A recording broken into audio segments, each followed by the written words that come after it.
Nous voilà en présence de Adrien Bertel, militant de notre circonscription, de la 7e circonscription des Français de l'étranger, puisque tu habites à Fribourg en Allemagne. Bienvenue Adrien dans C'est à Merci. gauche. Bonsoir. Salut J'espère que tu Mathias. vas bien. C'est la deuxième fois. Tu as déjà été ici présent en juin dernier. C'est un grand plaisir de te recevoir. Tu as été pour le même thème puisque tu avais participé à la marche pour Gaza qui s'était arrêtée en Égypte, où tu nous avais expliqué que vous aviez été extrêmement réprimé par les autorités égyptiennes et totalement empêché d'arriver à la frontière de Gaza. Et depuis, il s'est passé énormément de choses voilà, depuis cette interview. Et donc, tu as été dans cette flottille d'une quarantaine, presque une cinquantaine de bateaux qui allaient vers Gaza le mois-ci. Et donc, tu es là pour nous parler de ça. C'est ça. Alors, peut-être on va commencer, je dirais qu'on va directement aller au vif du sujet et commencer là où tu nous avais quittés. Donc, tu nous avais quittés en revenant d'Égypte. Et donc, la première question, ce serait comment tu es arrivé à, ben voilà, sur les bateaux début septembre. Qu'est-ce qui s'est passé depuis que tu es rentré en France après l'Égypte jusqu'à que tu es reparti depuis Barcelone en septembre? Du coup, on est rentré en juin de la marche en Égypte, et puis après un jour de marche, et avec une organisation qui était assez compliquée. Et donc, on était tous pas mal frustrés, et il y avait une envie de faire autre chose. Mais j'étais pas encore impliqué dans l'organisation, tout ça, donc je suivais ça d'un peu loin, donc dans un groupe Telegram, dans le groupe Telegram des marcheurs. Et c'est là où, parmi tous les messages, j'ai vu un peu passer qu'il y a un mouvement qui se créait pour envoyer une flottille à Gaza. Et en gros, parce qu'on n'a pas réussi à terre, on est parti en mer. Et donc, la Global March est devenue Global Sail et après est devenue Global Movement to Gaza. Et c'est dans ce cadre-là que j'ai proposé mes services. Il y avait un formulaire pour s'inscrire et pour aider à l'organisation pour vouloir partir en mer. Et donc, j'ai rempli ce formulaire en proposant mes compétences. Et moi, à la base, je voulais voilà, j'ai fait pas mal d'activisme avant, notamment avec les Allemands, et je voulais proposer, et puis j'ai fait beaucoup de non-violence, avec la communication non violente ou d'autres approches. Et j'avais très envie voilà, de proposer mon expérience-là et de pouvoir aider les activistes, les gens qui allaient partir, à se former à la gestion des émotions, à la communication avec voilà, sur les autorités en face. Et donc, c'est comme ça que j'ai intégré l'organisation. Sauf que quand j'ai intégré l'organisation, j'ai vu qu'ils avaient des gros besoins en communication. Puis j'ai déjà été voilà, responsable de la communication d'une petite association de théâtre à Freiburg, Patchwork Theater, que je vous recommande si vous venez à Freiburg. Et donc, je fais des sites internet dans la vie. Donc, je travaille dans une équipe de communication. Donc voilà. Donc, j'avais aussi des compétences dans ce milieu-là, même si ce n'était pas forcément celle que je voulais forcément mettre au service. Mais ce que je trouvais beau, en tout cas, c'est que dans ce mouvement-là, il y avait une humilité en fait, on n'est pas là pour nous. On n'est pas là pour notre développement personnel, faire ce que l'on a envie de faire ou quoi, même si c'est plus chouette de pouvoir faire ce qu'on a envie de faire. L'idée vraiment, c'est d'être au service de la cause, peu importe nos préférences personnelles. Et du coup, tout de suite, je me suis mis à travailler dans l'équipe de communication. Je suis devenu le responsable de communication de la délégation française. Et ce qui a été un peu compliqué parce qu'en plus, on a choisi un autre nom, un autre logo. On s'est appelé Waves of Freedom à la place de s'appeler Global Movement of France, mais ça avait été décidé avant moi. Et donc, en juillet, je me suis mis à fond dans l'organisation. Ça m'a vraiment passionné, ça m'a pris, enfin, on était tous à fond, en fait. Du matin au soir et la nuit, on faisait que ça. Et c'est ça qui était fou, quoi. Alors qu'il y en a, moi, j'ai travaillé derrière, mais j'ai pas une vie de famille derrière.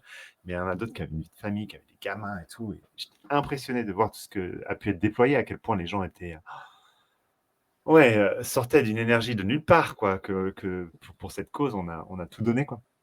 Et donc Ce qui est pendant fou en plus, c'était que c'était tout le mois d'août et du coup, c'était les vacances dans beaucoup de Ah ouais, pays on n'a pas eu de et vacances, on a tout le monde sacrifié nos disparaît, non? vacances, quoi. Ah ouais, c'est clair.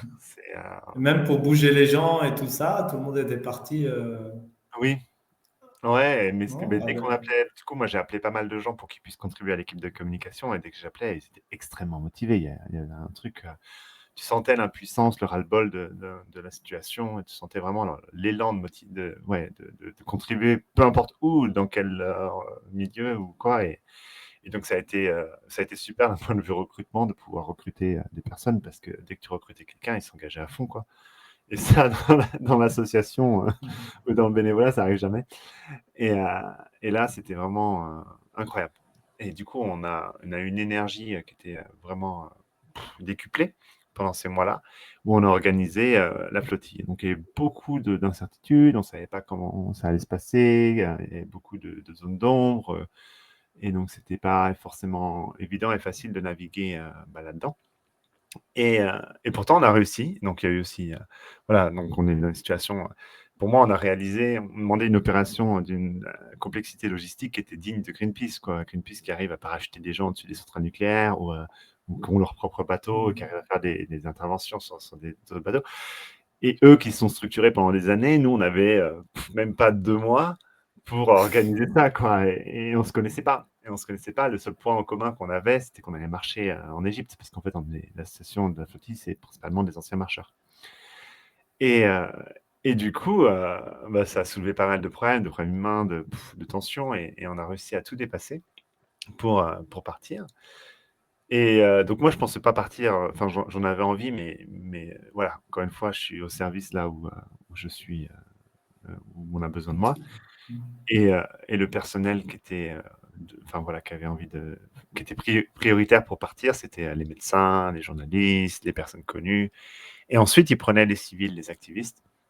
Et donc, c'est comme ça que je suis parti. Puis en plus, pour faire le lien avec la communication de la délégation française, quoi. Et donc, et toute cette phase de sélection qui a été faite, il y en a qui ont appris le jour à la veille qu'ils devaient partir. Moi, j'ai appris quand même genre 3 jours avant. Et Et peut-être toute ouais, cette préparation, ça consistait en quoi principalement? J'imagine il fallait voilà, acheter des bateaux, il fallait faire toute la communication, c'est ça. informer là-dessus, mais après, il y avait aussi peut-être des questions légales, des questions, j'imagine. C'était C'est quoi, ça. grosso modo, les points importants de la préparation? Il y avait 7 groupes. Donc, il y avait le groupe de levée de fonds, de faire une campagne de financement participatif. Et donc, c'était extrêmement difficile parce qu'on n'était pas connus. Moi, j'étais dans le groupe de communication, donc c'est se faire connaître avec un nom qui n'était pas le bon, avec le peu de contacts qu'on avait, quoi. Donc, si tu veux, on a commencé à créer le compte Instagram, tu as une centaine de followers, tu vois, et moi, il y en a 40 000. Et, euh, et donc, tu es là au début sur la cagnotte, il y a 1 000 euros, tu te dis, Oh. putain, on va jamais y arriver. Et donc après, tu as tout le groupe de partenariat et réseau, donc ceux qui vont aller chercher les stars, les célébrités, qui vont aller essayer de trouver des gens importants, entre guillemets, pour qu'ils puissent, qu'on a visibilité pour qu'ils puissent monter sur les bateaux. Après, tu as toute l'équipe sécurité, de faire en sorte que tous les gens qui rejoignent l'organisation ou que tous les moyens techniques qu'on met en place soient sécurisés. Tu as l'équipe légale, de faire en sorte qu'on respecte bien les lois et qu'après, justement, on ait des avocats qui puissent nous soutenir pendant notre action. Tu as l'équipe logistique qui, elle s'occupe d'acheter des bateaux, de trouver de repérer les bons bateaux, tu vois, en un minimum de temps, d'aller faire les visites, d'aller les acheter, d'aller les amener à Barcelone, d'aller les équiper. C'est un boulot monstrueux. Donc, tu as toutes ces équipes-là qui se sont montées avec que des civils, quoi, enfin des citoyens. Il n'y avait personne qui était pro. Il y en avait des domaines de compétences dans ces domaines-là, mais c'était pas, voilà, personne n'en faisait son métier. Il n'y avait pas de personne qui était voilà, professionnelle d'acheter et de retaper les bateaux, tu vois. Ni on n'avait pas voilà, un directeur de communication d'une boîte ou je sais pas quoi. On était tous en train de faire notre mieux. Hein, toutes les stars, entre guillemets, elles sont arrivées après, quoi, en fait. C'est C'est ça, vous qui êtes le temps allé de se faire chercher. Enfin, connaître. les personnes connues, quoi. C'est ça, et en fait, elles sont arrivées surtout parce que nous, on avait du mal à se faire connaître, beaucoup de mal. On a dû contacter plein de journalistes et tout, et c'était difficile. Et par contre, le mouvement global s'est fait connaître plus facilement parce que lui était déjà, par exemple, directement en coopération. Dans le mouvement global, il y a les flottilles de la liberté et qui ont fait déjà toutes les opérations d'avant, donc ils avaient déjà leur réseau. Et donc toutes les célébrités nous ont rejoints à travers la globale et puis après ont été redirigées vers la délégation française. Et mais bon, on a fait, par exemple, on a une équipe dans l'équipe réseau. Florence, elle est allée aux Amphis, donc au Rassemblement des Insoumis, et elle a fait le tour des députés, quoi. Et c'est là aussi on a aussi réussi à se faire connaître en France. Et quand on a eu les premiers députés qui sont venus nous rejoindre, ou Adèle Haenel, ça fait une différence dans la communication et dans la visibilité et l'intérêt des journalistes. Enfin non, l'intérêt des journalistes est arrivé que après, que quand on a commencé à se faire attaquer, et encore. Voilà. Donc, et du coup, vous êtes parti, je me souviens plus, je crois le 1er septembre ou quelques jours après septembre, avec un peu de retard d'ailleurs, de Barcelone. C'est ça. Barcelone qui est un pays, enfin, Barcelone, l'Espagne, donc un pays qui a, au pays des aveugles bornirois, j'ai envie de dire. Donc, qui, pour, pour l'Europe, pour l'Europe, paraît un pays très actif pour la Palestine, mais en fait, c'est parce que surtout, on le compare aux autres. C'est Mais ça. bon, au moins, c'est toujours ça. Est-ce que vous avez senti quand même une différence, je dirais, dans l'accueil des gens, dans la population par rapport à la France, l'Allemagne, puisque Ah ouais. là-bas, on sait qu'aussi la position du gouvernement, elle a beaucoup à voir avec la population, la mobilisation Ouais. populaire, non? Ah non, c'est clair. Donc, nous, en tant qu'activistes, on nous a envoyé une liste de 400 personnes qui étaient prêtes à nous héberger gratuitement. Donc, des militants de la Palestine, donc pendant le temps de la Wow. formation et tout, et avant le départ. Et donc, on s'est senti directement extrêmement bien accueillis, qu'on n'avait pas à chercher pour des hôtels, à payer notre poche. On est arrivé chez l'habitant, et c'était trop serviable, ils cuisinaient pour nous. Enfin, tu vois, c'était des gens super. Donc, tu as un truc qui se crée, et c'est pas pour rien que Barcelone a été choisi. C'est justement, il y a eu beaucoup de flottilles auparavant, ça fait une vingtaine d'années qu'il y a des flottilles. Et la majorité ont été stoppées dès le départ, parce qu'ils n'ont pas eu les autorisations pour partir. Parce qu'il y a toute une guerre on va dire administrative.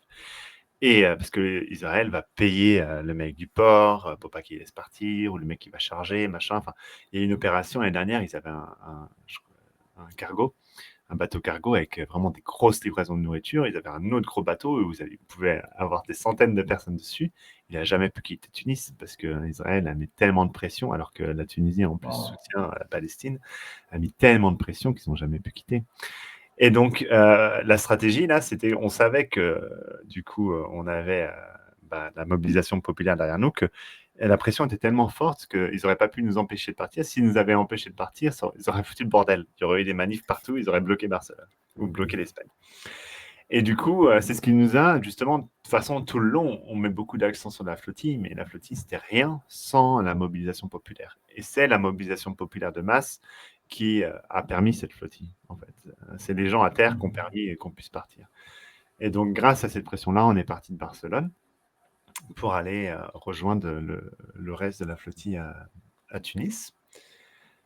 Et ça a été un départ très chaotique parce qu'on a traversé une tempête dès le premier soir et c'était juste horrible. J'ai vomi pendant plus de 24 heures, j'ai plus rien à vomir, on était tous malades, on n'en pouvait plus. Et il y a des bateaux qui sont.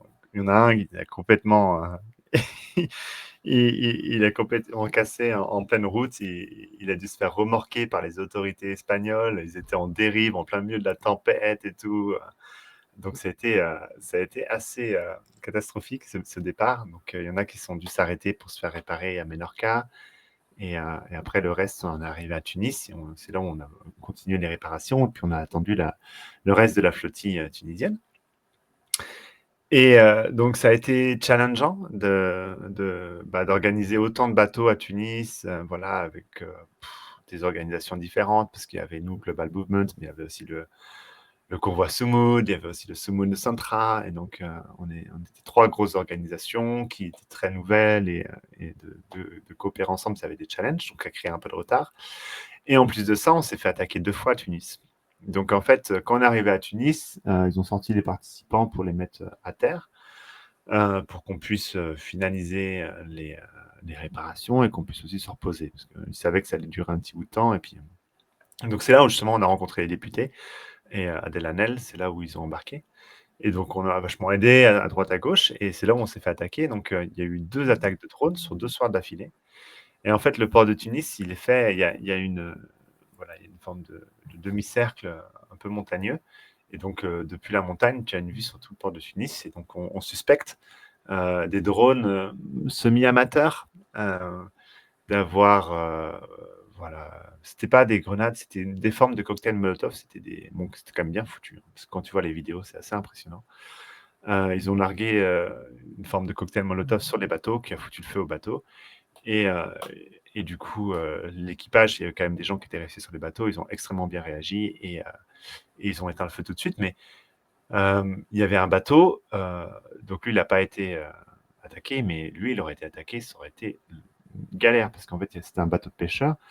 Et sur le pont, il y a 2 grosses cuves de fuel en plastique. Et donc lui, il aurait été bombardé, ça aurait foutu le feu à tout le bateau. Et un Bon. truc inarrêtable, quoi, et ça aurait mis en danger, voilà, ça aurait puis ça aurait été tombé directement sur quelqu'un, voilà, il aurait été brûlé à je sais pas combien de degrés, ça aurait été catastrophique, quoi. Donc en Et toute ces impunité. attaques, peut-être juste, en quoi elles vous ont, est-ce qu'elles vous ont influencé d'une certaine façon, en fait? Est-ce que ça vous Ben, a fait prendre conscience de quelque chose ou... nous, ce qui a été choquant, c'est qu'en toute impunité, ils nous ont attaqués en Tunisie, dans un territoire national. Et que la première attaque, le gouvernement tunisien voilà, a dit simplement non, non, c'est pas une attaque, c'est une cigarette qui a allumé le feu, c'est un accident. La deuxième attaque, ils n'ont pas pu dire ça. Mais juste pour dire, on se fait attaquer en Tunisie. La Tunisie dit même, ne dit rien et personne ne dit rien en fait. Et c'est juste pour te montrer, mais attendez les gars, là il y a un État qui est en train d'attaquer, enfin un État ou en tout cas une entité, puisque c'est pas sûr que ce soit directement Israël, mais ça peut être un extrémiste sioniste quoi, qui nous a attaqué. Mais en toute impunité, on se fait attaquer et puis il se passe rien. Je veux dire, on se fait même accuser de mentir que c'est un mégot de cigarette. On n'a pas de protection, on n'a même pas de dédommagement, ni rien. Enfin, tu vois, même pas des mots Il n'y a sympas, jamais eu quoi. d'enquête, ni de, Ouais, tu vois, finalement. c'est genre, bah, démerdez-vous, quoi. Donc, c'était assez choquant. Mais je pense que sur le moment, j'ai pas très bien réalisé parce que j'ai pas vu les attaques, moi. J'ai vu que les vidéos, j'ai entendu que les témoignages. Euh, mais bon, du coup, enfin, nous, ça nous a pas plus démotivé que ça nous a pas plus effrayé que ça. Au contraire, on était déterminés, quoi. Donc, on a continué bah ouais, encore plus. Et voilà. Ouais. Du coup, c'est ce moment-là. Après, quelques jours après, on est parti de Tunis. Vous avez pu partir pour l'Italie, du coup? Pour l'Italie. Non, rejoindre. Et là, du coup, ça a été, je crois, un peu plus calme, cette traversée Ouais, voilà, ça a été jusqu'à tranquille. l'Italie. Et du coup, en quoi consistaient vos journées quand vous étiez là, dans Donc, le bateau? on avait plusieurs rôles. Donc, il y a un capitaine et 2 équipages. Et ils se relaient tous les 3, toute la journée, toute la nuit pour conduire le bateau. Et ensuite, la nuit, on fait des tours de garde pour voilà, les soutenir déjà à conduire le bateau, pas qu'ils s'endorment, mais puis aussi regarder s'il y a des drones et regarder sur notre téléphone s'il y a des nouvelles, des choses qu'on n'a pas entendues. Ensuite, on a des tâches quotidiennes, donc voilà, nettoyer le bateau, nettoyer les toilettes, les toilettes qui sont le point le plus vulnérable des bateaux. Apparemment, c'est vraiment le truc qui casse en premier. En fait, les bateaux, déjà, ça casse tout le temps. Ça, moi, je savais pas. Une voiture, c'est une merde, mais un bateau, c'est 10 fois pire, quoi. Et du coup, il y a toujours J'ai des... entendu un dicton là, ça me faisait penser à toi qui disait, pareil que les bateaux, les meilleurs moments, c'est quand tu l'achètes et après quand tu le vends. C'est les deux plus bons moments avec un bateau. Je crois que ça résume pas mal, ouais. Ah ouais, justement, et puis c'est des trucs techniques, enfin les moteurs par exemple, c'est des engins immenses que tu vois là comme ça, tu as des trucs de partout et tu comprends rien quoi. Donc il faut des compétences, il faut des compétences électriques, gérer les batteries, le démarreur, le machin et tout. Enfin, c'est assez challengeant. Donc il passait pas mal de temps à faire ça. Et après, donc, bah voilà, il y a des tâches, donc nettoyer les toilettes, il y a des bateaux qu'on fait la traversée sans toilette, donc ils chiaient dans des Wow. bassines, donc ça, c'est assez chaud. Euh, et préparer à manger. Et après, moi, j'étais l'organisateur du bateau, donc j'avais des réunions. Il fallait faire aussi voilà, faire des transferts d'informations. Et ensuite, on s'entraînait bien 1 heure ou plus par jour aux différents scénarios d'attaque de drone, d'un homme à la mer, des interceptions, de répéter tous les mouvements, d'avoir des conversations entre nous pour pouvoir être sûr qu'on se connaisse. Voilà. Et après, bah, on faisait du travail de communication, on faisait des vidéos, voilà, travail de sensibilisation, travail politique. Et puis sinon, le reste du temps, la majorité du temps, c'était aussi le mal de mer. Et du Dans coup, ton bateau, vous étiez combien à peu près? Vous étiez on était 9. dans le voilier. 9. Ok. Des gens un peu de partout, non? Il y avait pas mal d'Espagnols en fait dans toute la flottille. Donc j'avais 4 Espagnols, on était 2 Français, 2 Malaisiens, une Finlandaise. Bon, ça a changé parce qu'il y avait aussi un, un mec de la Norvège, par exemple. Bon, ça a un peu bougé Ok. au cours de Parce la que, mission. voilà, parce qu'après, vous continuez, donc il y a les Italiens qui se rajoutent à la flottille, et puis là, Voilà, il y a une grosse attaque, non? voilà Enfin, c'est ça. ça a été vraiment un des moments forts qui... Qu'est-ce qui s'est passé alors? Bah, c'est ça qui était ouais, vraiment le plus choquant, enfin une des choses les plus choquantes que j'ai vécues dans la mission, c'est-à-dire que voilà, on est avec les Italiens en route vers la Grèce, et entre l'Italie et la Grèce, en pleine nuit, comme ça, on se fait bombarder. Et donc là, c'est sûr que c'est l'armée israélienne parce qu'on était en pleine zone internationale et pour amener des drones dans ces conditions-là, autant de drones dans ces conditions-là, avec ces armes-là, c'est obligé que ce soit militaire. Et en fait, de toute façon, nous, c'était à peu près clair qu'on savait qu'on ne pouvait pas se défendre. En fait, tu peux rien faire contre du militaire. S'ils veulent te tuer, ils te tuent. S'ils te bombardent, ils te bombardent. Enfin, nous, on pouvait pas, on pouvait rien faire. On pouvait pas se cacher. On pouvait pas neutraliser les drones. Donc, on a continué. C'est ça qui est le pire, c'est que tu es là, tu te fais bombarder, tu peux rien faire, tu continues à avancer. Et donc, c'était des drones, des quadcoptères. Donc, c'est des drones à 4 hélices et qui sont venus lâcher des grenades explosives. Au début, on s'était dit, ah, c'est des trucs, des flashs, c'est juste pour faire du bruit et de la lumière pour nous faire peur. Mais en fait, non, on a vu que ça faisait vraiment des dégâts. Et en fait, ils ont visé que les voiliers dans le but de péter les mâts. Et donc, il y a des mâts qui ont pété. Il y a 3 ou 4 voiliers qui ont été complètement pétés, qui n'ont pas pu continuer l'aventure. Et en fait, c'était ultra dangereux parce qu'on avançait comme ça, et eux, ils lâchaient leur grenade, et la grenade, elle pouvait rebondir. En fait, il y a des grenades qui n'ont pas explosé. Donc, c'était pas en plein contrôle de ce qu'ils faisaient. Et donc, il y a des grenades qui n'ont pas explosé. En fait, il y a des grenades qui auraient pu exploser après 1 ou 2 rebonds. Et en fait, comme ils visaient, je pense qu'ils visaient assez précisément quand même le début du bateau. Mais nous, on était derrière en cabine. Et même, enfin, il n'y a pas de cabine. Enfin, tu es obligé d'être dehors pour conduire. En fait, tu n'as pas de protection pour conduire quand ils sont envoyés. Et donc, la grenade, elle aurait rebondi, explosé. Il y aurait pu y avoir un mort, quoi. Et si tu veux, il y a eu bien 11 grenades, un truc comme ça. Donc, 11 explosions. Et donc, ça a duré une bonne partie de la nuit, quoi. Et en pleine eau internationale, en pleine Europe, on se fait bombarder. Et donc, heureusement, enfin franchement, parce que moi c'était genre, enfin moi ça, en fait, ce qui me choque le plus dans ce moment-là, c'est des moments de dépression, quoi, de me dire, mais attends, mais on est des civils, on transporte du riz pour des gens qui sont en train de se faire massacrer, on est en train de respecter le droit international et on se fait bombarder. Et là, tu te dis, mais en fait, dans quel monde tu vis, quoi? Tu es là, Ouais, ton gouvernement, il dit rien, quoi. Et en plus de ça, le gouvernement dit rien. Donc là, heureusement qu'il y avait l'Italie, l'Espagne et la Grèce. L'Italie a fait une grève générale. Elle a bloqué complètement le pays pendant 2 jours.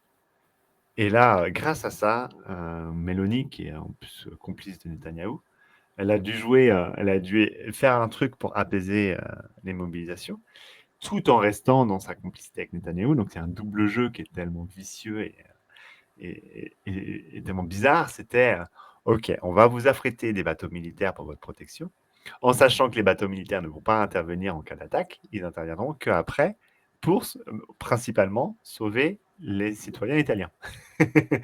Donc, si tu veux, Israël nous bombarde, ils ne vont pas riposter, on se fait intercepter, ils ne vont pas intervenir. Ils vont juste intervenir si on a des blessés. Et surtout, s'il y a des Italiens qui veulent revenir en Italie. Donc voilà, ça c'est à peu près, bon, ça c'est ce ils ont pas forcément dit, communiqué ça dans les journaux. Dans les journaux, c'était on va protéger la petite, tout ça, mais en vrai, c'était des conneries. Euh, et, euh, et surtout, c'était, euh, ouais, c'était comment tu dis, d'une hypocrisie, L'hypocrisie.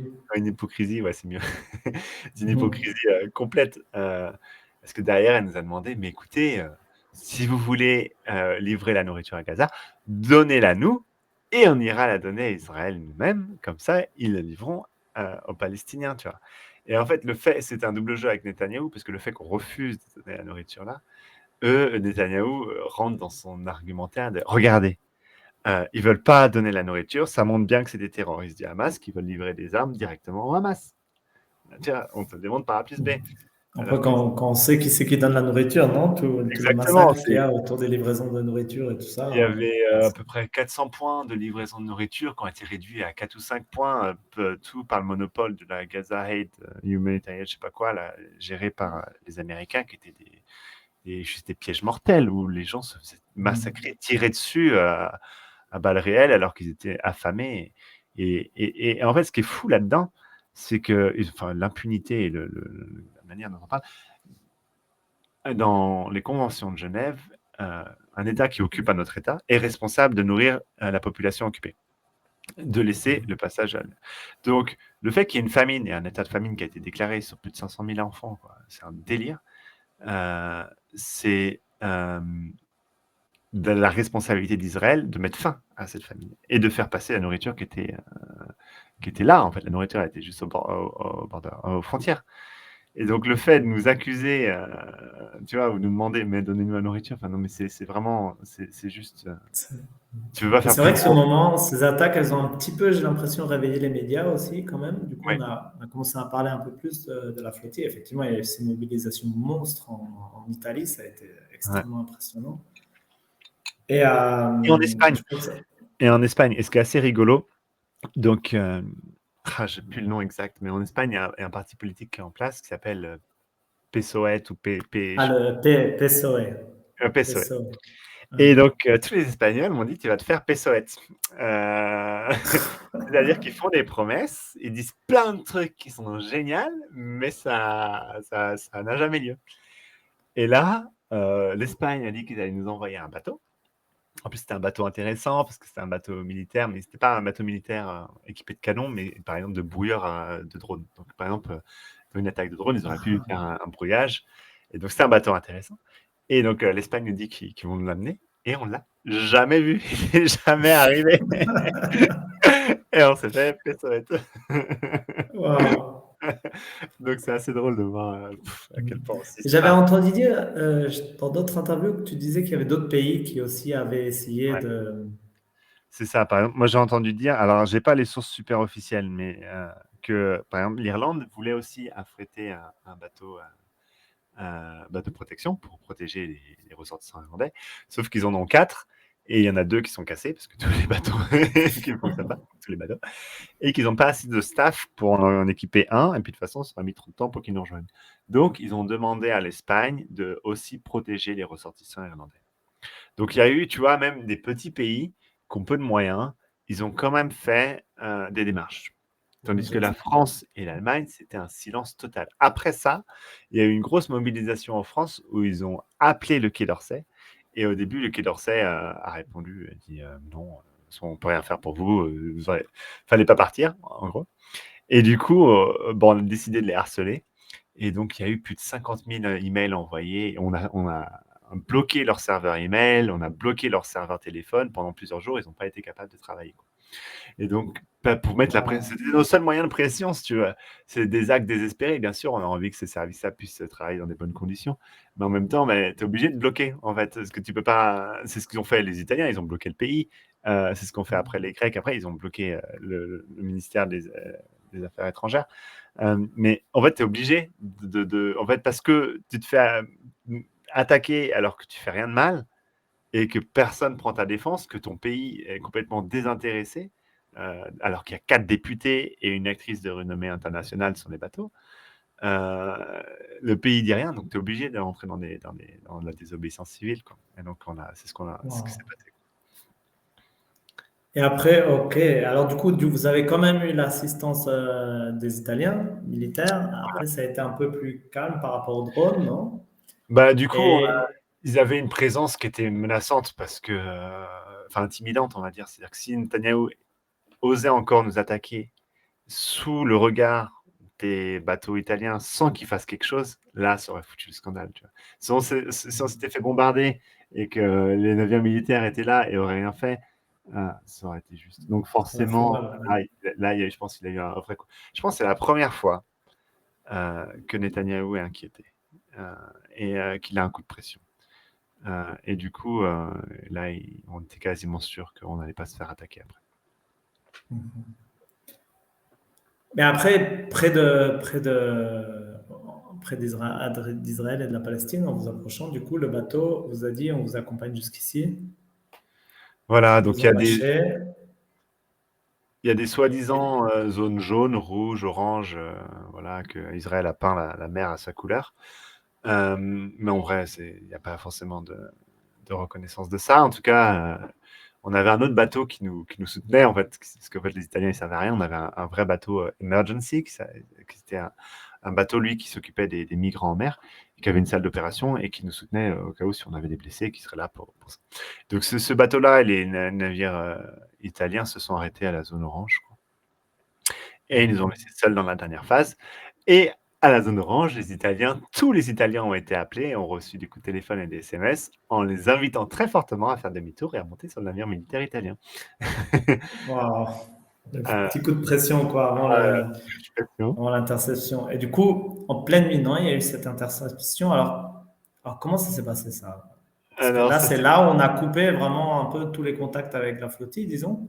c'est ça. Et donc, là, pour nous, depuis la Terre, ça a été un peu le trou noir, quoi. Ouais, ouais, je peux comprendre. En fait, il y a eu la nuit d'avant où il y a eu une voilà, il y a eu quelques bateaux israéliens qui ont navigué entre nous pour nous intimider et du coup, on n'a pas beaucoup dormi. Et après, du coup, la nuit d'interception, ça a commencé par le bateau mère. Donc, on était en formation, il y avait deux gros bateaux à moteur. Et après, derrière, il y avait les voiliers. Et le bateau mère qui dit sur le radar, je vois 20 points devant nous. Donc, je pense que c'est ce soir. Et donc, ça a commencé comme ça. Ils sont débarqués directement sur les deux bateaux mères qui ont été arrêtés. Et ensuite, voilà, s'en s'est suivi tout un jeu ils étaient là avec des gros bateaux de canons à eau et vraiment des canons à eau extrêmement puissants. Donc, ils nous, comment tu dis, essayaient de nous couler ou nous ralentir avec ça sur les voiliers. Et ils les interceptaient petit à petit. Donc, ça a été un peu chaotique. Ça a duré à peu près, je dirais, de 23h à 6h du mat, où ils nous ont interceptés. On a mobilisé tellement de leurs bateaux que pour la première fois depuis longtemps, les Palestiniens ont pu pêcher. Parce qu'en fait, ils n'ont même pas le droit de pêcher. Ils se font tirer dessus. Alors que c'est leur zoo, hein, mais ils n'ont même pas le droit.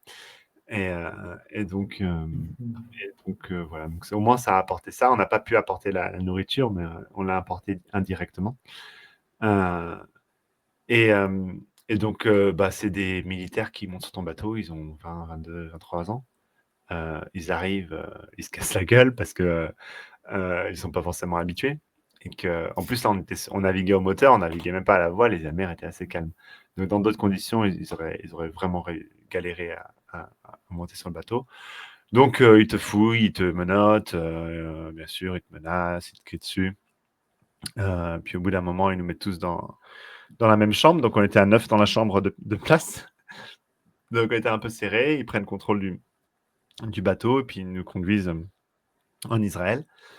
Donc ça a duré un peu moins de 24 heures, quoi. Donc on a passé la nuit, voilà, à faire des rotations dans le lit. Ils nous ont un peu parlé. Ouais, enfin, on avait le droit de manger, de boire, d'aller aux toilettes, quoi. Donc, enfin, à chaque fois, il fallait demander l'autorisation.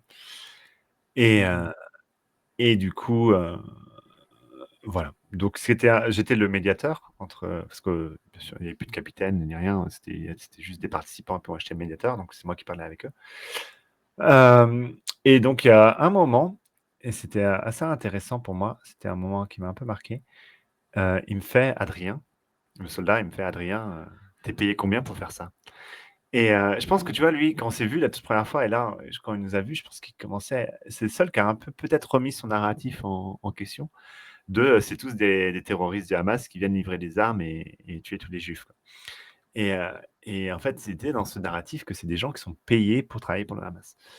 Et quand il m'a posé cette question et je lui ai dit: «Mais non, mais écoute mec, moi là je travaille pas ce mois-ci, je sacrifie mon salaire», tu C'est vois? Et toi qui j'aurais aimé paye. continuer la conversation en fait, parce que il y avait vraiment un espace, mais la ligne directrice, c'était pas de leur parler. Et Et ça, c'était le chef de leur groupe ou c'était un soldat commun bah, je sais pas si c'était le chef ou pas. C'était difficile de repérer s'ils avaient des grades. En tout cas, j'étais pas qualifié pour le voir. En tout cas, c'est celui qui était le plus ouvert. Parce que franchement, par exemple, il y a une nana, elle était infecte. Alors que c'est des jeunes, tu vois. Enfin, franchement, tu vois, c'est des gens. Enfin, ça a été. Moi, j'étais choqué de le voir. C'était un gamin, quoi. Et lui qui était choqué de le voir, je suis pas un terroriste, quoi. Tu vois, ça a été un truc de se dire, mais attends, mais qu'est-ce qu'on est en train de foutre là tous les deux? Il y a un peu une connexion humaine d'une seconde ou deux quand on s'est vu dans nos regards au début, quoi. Et, enfin, moi, j'aurais adoré continuer à converser avec eux, de voir. Mais en fait, c'est ça qui m'a le plus surpris, que c'est celui qui était le plus ouvert. Parce qu'après, on a vu les flics, et après, on a vu les gardiens de prison. Et en fait, moi, ce qui m'a le plus choqué de toute la flottille, c'est à quel point ils sont lavés du cerveau, quoi. Ils ont perdu leur capacité de réflexion, ils ont perdu leur capacité d'analyse, de remise en question. Et en plus de ça, parce qu'en fait, c'est tellement dangereux. Enfin, il faut comprendre les mécanismes. S'ils changent d'avis ou s'ils se remettent en question, déjà, ils tombent dans une dépression, une culpabilité sans fin d'avoir fait tout ce qu'ils ont fait. Donc c'est un coup émotionnel, humain extrêmement douloureux. Ils perdent toute leur famille, tous leurs amis et leur pays, en fait. Donc il y a tellement de pression qui est pas forcément consciente, hein, qui est inconsciente. C'est des mécanismes, de propagande, de machin, de pression sociale qui sont là, c'est impossible pour eux de changer d'avis, de se remettre en question. Ils ont forcément raison. Et, Mhm. et du coup, et c'est terrible de voir ça. Et en plus, pour se cacher de ça, ils rentrent dans des jeux de prendre plaisir à humilier. Ils sont tous dans du mépris. Ah, mais vraiment tous. Il n'y en a pas un que j'ai vu le cœur ouvert. En Égypte, quand on se faisait interpeller, il y en a qui étaient dans la violence, dans du mépris. Mais la majorité était dans un cœur ouvert, quoi, de me dire, mais désolé de t'arrêter, je suis désolé de faire ça, je peux pas, c'est mon gouvernement qui m'oblige, tu vois. Mais là, c'était vraiment genre: «Mais si je pouvais faire plus et te faire plus mal, je le ferais. Là, je sens bien que c'est là, je peux pas parce que j'ai pas le droit et tout, mais franchement, je te traiterais comme un Palestinien». Tu vois? Enfin, s'ils pouvaient nous tuer, ils nous auraient tués. S'ils Wow. avaient pu nous torturer et nous tuer, ils nous auraient tués. Et donc, Ok. c'était Et en limité. prison, du coup, les conditions, c'était comment? C'était... On a eu des conditions de repère. En vrai, je te dis, il y a beaucoup de, comment dire? De gens qui ressortent de ça en disant, «Ouah, trop de violence et tout». Il y a eu des violences. Mais comparé aux violences qu'il y a eu à Sainte-Soline, tu as vu les vidéos récemment, euh, Ouais. c'est rien. En fait, la France et l'Allemagne se permettent des choses que même en Israël, ils ne se permettaient pas. Donc, il faut aussi relativiser. Tout ce qu'ils ont fait, en fait, c'est complètement illégal de nous arrêter. Ils n'ont subi aucune pression de personne de nous avoir enfermés. Euh, il y a eu des violences, de l'humiliation, des formes de torture, mais enfin, par le froid, par le chaud, par nous réveiller, nous empêcher de dormir. Mais c'est des tortures de rien comparé à ce que les Palestiniens vivent. Dans les prisons des femmes, il y avait des traces de balles dans les murs, il y a des traces de sang sur le mur. Nous, nos prisons, elles avaient été complètement repeintes et tout. Donc, rien. Nous, ce qu'on a vécu, c'est rien en termes de violence. Il y a des gens qui se sont fait Ça, frapper. les balles que tu dis, c'est dans les prisons, ou dans les cellules où les femmes de la flottille ont été emmenées, c'est Ouais, ça? c'est ça. Et en fait, on était dans les prisons de Palestiniens. Et donc là-dedans, il y a des gens je suis sûr qu'il y a des gens qui sont fait tuer dans ces prisons. Il y a des reports de viol, il y a des rapports d'abus, de machin et tout. Mais c'est sûr que ça se passe dans ces endroits-là. Mais non. Et votre relation avec les autorités françaises, enfin le consulat et... Bon, c'était intéressant parce que du coup, le consulat est venu quand même. Ils étaient vraiment sympas. Mais ils se sont fait balader par les Israéliens. Les Israéliens nous ont fait attendre, poireauter pendant des heures et des heures pour quand ils nous rencontrent, on avait 2 minutes chacun. Et le consulat, la seule chose qu'il pouvait faire, en gros, il faisait WhatsApp. C'est-à-dire qu'il avait les numéros de nos proches. Il nous disait bah, comment vous vous sentez. Ah, ben voilà, je note. Et puis je vais l'écrire à vos proches. Et puis, mais tu vois, ils l'ont fait. Enfin, bon, c'était un peu. Ils l'ont fait bien, si tu veux. Ils ont fait leur taf. C'est juste que leur périmètre d'action, il est minime. Et, en plus de ça, c'était assez frustrant parce que moi, je voulais faire du contenu politique et tout, mais il y avait un filtre, il pouvait pas forcément, il retransmettait pas forcément tout ce que j'avais envie de dire. Donc c'était un peu frustrant. Mais, mais si tu veux, ils étaient là et rien qu'avoir une présence humaine et amicale et soutenante, c'était top en fait aussi de se sentir que la France fait rien, mais en tout cas, ces citoyens français là ils étaient vraiment bienveillants. Et puis, eux, ils connaissent la situation sur place. Et puis, ils ont du discernement. C'est des gens qui ont cette intelligence, en fait. Là, ils ont du discernement, ils comprennent la complication du conflit, ils comprennent ce qu'on fait, ils comprennent nos motivations. euh, Tu vois, et je sais pas s'ils étaient d'accord ou pas, mais je pense qu'ils étaient vraiment ouverts à ce qu'on faisait, en fait. Et c'était vraiment beau, en fait, de se sentir là. Et ils ont fait du mieux qu'ils pouvaient pour mettre de la pression pour que on a des médicaments, par exemple, parce que les Israéliens ont complètement retiré nos médicaments. Donc, ils mettaient la pression qu'ils pouvaient exercer, mais ils avaient une pression minime parce que derrière, parce qu'il n'y avait pas la pression de l'État derrière. Si tu veux, c'était des consuls, tous, mais même eux, ils étaient livrés à eux-mêmes, tu vois, parce que l'État français les a pas, les a laissés dans la merde, quoi. Et vous-même, vous avez réussi, j'ai entendu dire, à un petit peu vous faire entendre sur certains points, surtout par exemple les médicaments ou des choses comme ça. C'était pas D'une évident. certaine façon, Ouais, c'était pas j'imagine. évident. En fait, les premiers jours, on était assez dociles. On se laissait un peu faire, parce qu'on savait pas trop ce qui se passait, les risques et tout. Puis au bout du deuxième jour, qu'il n'y avait pas eu de médoc, on a commencé à s'organiser, à dire, bah voilà, en fait, non, on va arrêter d'obéir. Et on va plus se laisser faire tant qu'il n'y a pas de médicaments, quoi. Et, euh, et donc, par exemple, moi, je me souviens d'une scène où le mec, il arrive en plein milieu de la nuit, avec le flingue et tout, les lumières et tout, il me regarde, nous, on était allongés, il me regarde, et il y en a deux, trois, il dit, ah, asseyez-vous, levez-vous, il y en a deux, trois qui le font, et puis moi, je le regarde, je suis allongé, je lui fais non. Non, je vais pas le faire, tant qu'il y aura pas. Et tu sais, t'envoie des coups de pression vocale, et au bout d'un moment, il lâche, tu vois. En fait, qu'est-ce que tu veux en fait, on aurait été palestiniens, on se serait fait massacrer. Mais là, ils étaient aussi dépassés par la situation. Ils ne savaient plus quoi faire. Et ils ont lâché. Et en fait, bon, on militait avec ce qu'on pouvait. Je sens qu'il y a des situations qui ont un peu escaladé, parce qu'il y a des gens qui sont rentrés plus dans la provocation. Euh, mais moi, j'étais vraiment plus dans la non-violence. Donc non, c'est non, je ne le fais pas, mais je ne vais pas commencer à insulter ou à provoquer. Et, s'ils voulaient me déplacer, ben, je serais resté assis, ils m'auraient porté, tu vois.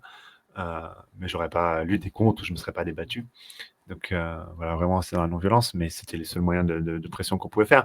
Et au bout d'un moment, oui, ils avaient pas, ouais, ils ont fait le minimum. Ils ont vraiment fait le minimum parce qu'ils n'avaient pas envie. Et aussi, ils étaient un peu dépassés par le nombre, non? Par votre nombre, vous étiez Oui. comme 500 en tout, non? En fait, c'est assez intéressant parce que moi, ce qui m'a vraiment choqué à ce moment-là dans les gardiens de prison, c'est de voir autant de Noirs et d'Arabes. Et en fait, j'ai compris après on m'a expliqué après il y a différentes classes sociales de juifs.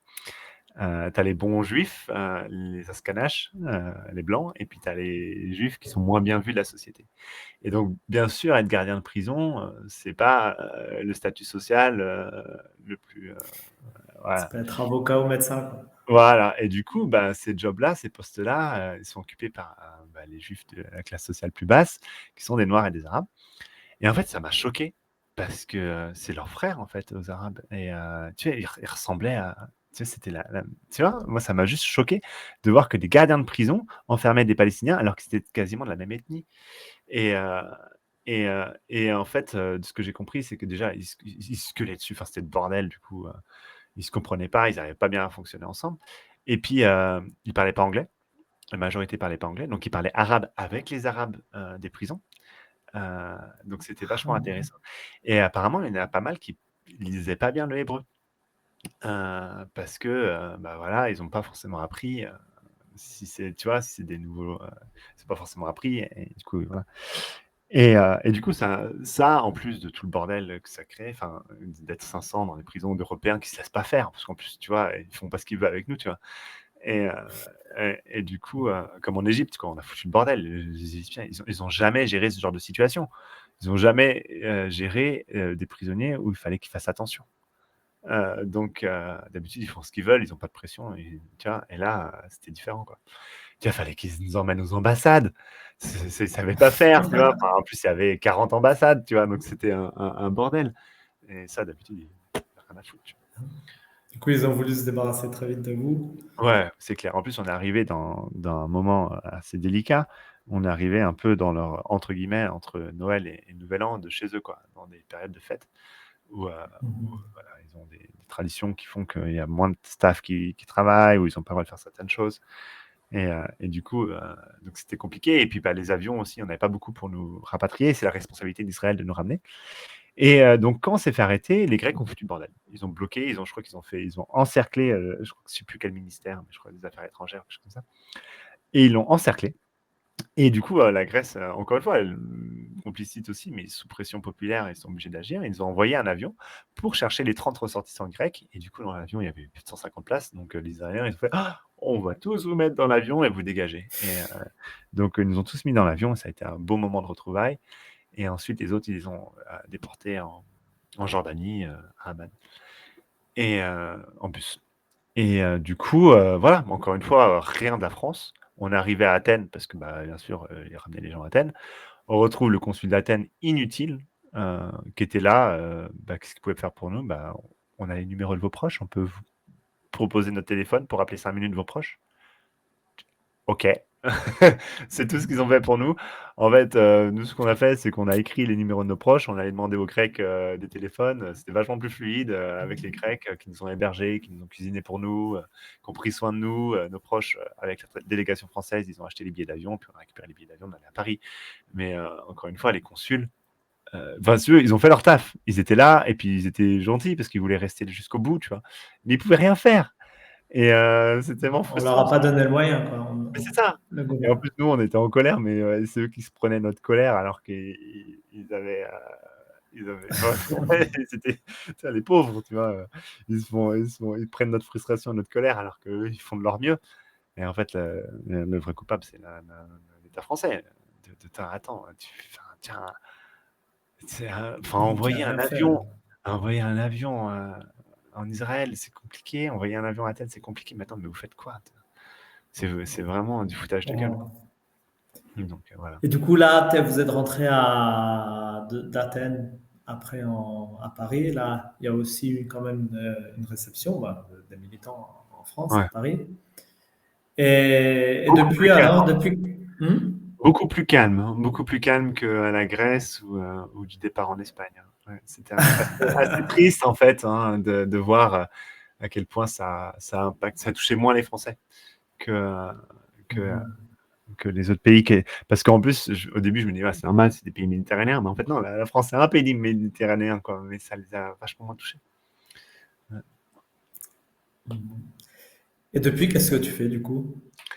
Depuis, moi, j'avais d'autres trucs qui étaient déjà prévus à l'avance. Et donc, moi, je parle de ça parce que c'est important de continuer à mettre la lumière sur la Palestine. En fait, ce qui est triste, c'est que la flottille, ça a réveillé, bon, c'est triste, c'est beau, ça a réveillé l'Europe, mais les yeux étaient sur nous, étaient sur les Européens. Et en fait, moi, c'est choquant, en fait, même si c'est compréhensible, c'est extrêmement choquant de voir le nombre de gens qui sont inquiétés pour moi et en fait, qui ne s'inquiètent pas forcément pour les Palestiniens quand il y a eu la reprise du cessez-le-feu. Alors que eux sont vraiment dans la merde. Tu vois? Et donc, il y a un peu un truc qui est triste, c'est que maintenant qu'il n'y a plus de flottille, qu'il n'y a plus de. Tu vois, il y a encore ces préjugés, ces inconscients collectifs-là, des passeports forts, des vies qui sont plus importantes que d'autres, et que nos vies européennes étaient plus importantes. Et du coup, maintenant qu'il n'y a plus de vie européenne importante en danger, il y a moins de visibilité. Et puis, voilà, bien sûr, après, il y a tout le truc de, bien sûr, ça crée une dynamique, un mouvement. Et en fait, le mouvement s'est complètement arrêté. Complètement. A perdu en souffle alors que ça continue à être de pire en pire là-bas. Et donc, ce qui est important, en tout cas, c'est difficile de pouvoir agir physiquement sur place. C'est difficile d'envoyer une flottille maintenant, en hiver et tout, avec la Méditerranée qui est compliquée. C'est difficile de faire quoi que ce soit en Israël. Mais par contre, le travail, il est à faire chez nous. Et il y a plein de choses qu'on peut faire chez nous. Et à petite échelle ou à grande échelle. Et de toute façon, encore une fois, la flottille, ça a été un succès que grâce à la mobilisation populaire. Sans ça, on n'aurait rien fait. Et là, moi, ce que j'essaye de transmettre comme message, c'est vraiment de me dire, mais voilà, donc, les petits, les baby steps, les premières choses à faire, c'est le boycott. Après, c'est d'aller aux manifs ou aux groupes locaux. Et après, c'est de nous, avec la non-violence. La non-violence, c'est pas juste un truc de bisounours, c'est pas juste un truc de stratégie d'activiste, c'est vraiment une posture. Et la majorité des gens face au conflit de ce qui se passe là-bas, ils sont dans une posture de déni. Je veux pas voir, une posture de peur, d'impuissance, de dépression, le monde est trop nul, c'est horrible, ou une posture de colère, mais c'est de votre faute, il faut changer. Et en fait, c'est 3 postures qui sont nocives à la cause. En tout cas, pour moi, la vraie posture, c'est l'assertivité et la non-violence est un chemin pour avoir une vraie posture d'assertivité, comme Mandela, par exemple. C'est un bel exemple voilà, de pouvoir parler de ce qui se passe là-bas en étant informé, en étant éduqué, en utilisant les bons mots.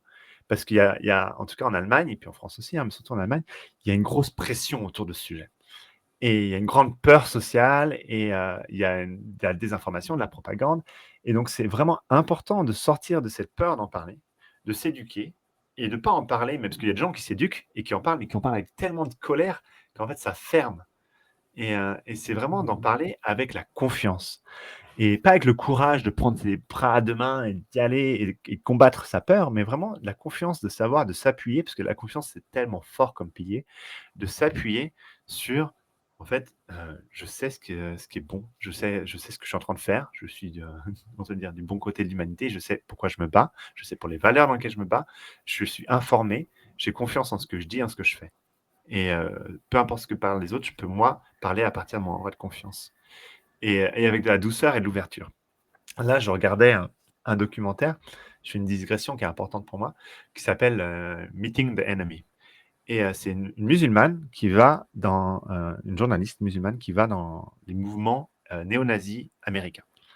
Et elle y va avec tellement d'ouverture et de douceur, alors que c'est des gens qui disent qu'ils veulent tuer tous les juifs, qui veulent tuer tous les homosexuels, qui ont fait des violences et tout.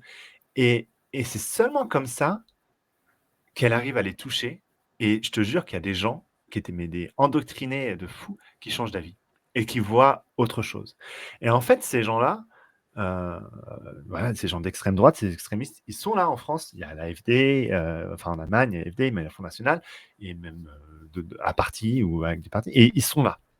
Et on va pas les éradiquer et on va faire société. Et en fait, on a le même problème. On doit faire société avec des gens qu'on déteste ou qu'on a peur, en fait. Et en fait, on doit aussi montrer l'exemple qu'on peut faire société ensemble, qu'on peut parler, qu'on peut se comprendre, qu'on peut échanger. Et c'est seulement en faisant ça qu'on peut changer les choses et qu'on peut faire balancer l'opinion publique. Sortir la grande masse qui est dans le déni ou l'autre masse qui est voilà, dans la violence. Et c'est voilà, c'est notre responsabilité. Et moi, je pense qu'on a échoué et on est responsable de la situation actuelle. C'est-à-dire que, par exemple, je vois Marine Le Pen, elle aurait été élue il y a 5-10 ans, elle se serait effondrée. Vraiment, elle n'était pas capable de gouverner. Maintenant, elle est élue maintenant, bon, elle est inéligible, mais elle serait élue maintenant, elle est prête à gouverner. Et on voit pareil avec Trump. Premier mandat, il était dans la merde. Deuxième mandat, là, tout chousse, il fait ce qu'il veut. Et on a laissé le fascisme, l'extrême droite, monter en pouvoir et s'organiser sans nous faire quoi que ce soit.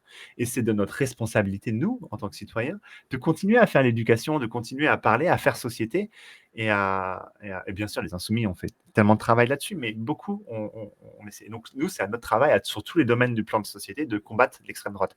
Parce qu'aujourd'hui, ce qu'on doit combattre en Israël, c'est l'extrême droite. C'est cette idéologie il y a un peuple élu qui est au-dessus des lois internationales, qui considère l'autre comme un sous-peuple ou comme des inhumains qu'il faut tuer, qu'il faut tuer des enfants parce que de toute façon, ils vont se devenir terroristes. Et ça, ce genre de propos, tu les entends en France. Et ces gens-là, eh ben, il faut les combattre, mais moi, je suis convaincu que c'est qu'avec le cœur que tu peux le faire. Parce que si tu les combats avec la colère, machin, ils vont se renfermer, ils vont être encore. Et il y a une scission qui va se faire dans la société, et c'est déjà ce qui est le cas. Et si tu as peur, parce que tu ne sais pas tes arguments et tout, bah, il y a un tabou, il ne va rien se passer, on va rester dans le silence et ils vont pouvoir s'organiser. Et si tu es dans le déni, c'est pareil. Et pour moi, c'est vraiment important. Là, le travail qu'on doit faire, c'est un travail émotionnel, de pouvoir trouver notre confiance intérieure, un travail d'éducation et de pouvoir parler à la société. Il faut faire shifter l'opinion publique. Et malheureusement, il n'y a pas encore une masse critique en France pour pouvoir que les manifs ou les rassemblements fassent pression sur nos gouvernements. Et cette masse critique, soit on l'a parce qu'il y a des événements tragiques qui arrivent et que l'histoire fait que, ou soit on l'a parce que petit à petit, on arrive à toucher les gens. Voilà. Un petit peu. Rien, je crois que tu as trouvé les bons mots de la fin, non? Oui, ouais, c'est pas mal. C'est c'est pas mal, non? Écoute, bah, je te remercie bien mille fois vraiment pour tout ce témoignage ici que tu as apporté, et puis pour tout, bien sûr. ce que tu as fait dans la flottille. Ouais. Hein, et puis, on sait que, je pense, je ne t'ai pas posé la question finalement de l'analyse de la situation. Je me dis, on va rester sur cette fin. Oui, c'est pas très long. Mais il y a encore beaucoup, il y a encore, c'est pas parce qu'il y a un cessez-le-feu qu'il y a la paix, quoi. Et il y a encore beaucoup de Exactement. travail à faire. Donc, on va essayer de Et il y a méthodiser d'autres tout le monde. actions qui vont arriver. Normalement, si je m'avance pas trop, il devrait y avoir une flottille en mars ou avril. Donc, je sais que c'est dans longtemps, que l'urgence est là. Et en attendant, bah, c'est à nous de nous organiser, de nous préparer. Et comme je dis, de faire le travail en Europe. Mais il y aura d'autres actions et on va continuer le combat, ça c'est sûr. Parce qu'il y a la paix et la paix sans justice, c'est pas possible. Donc, il y a beaucoup de travail à faire. Ouais. Merci beaucoup, Adrien. Merci Mathias Et pour à cette très bientôt alors. invitation. À bientôt. Salut. Ciao, ciao.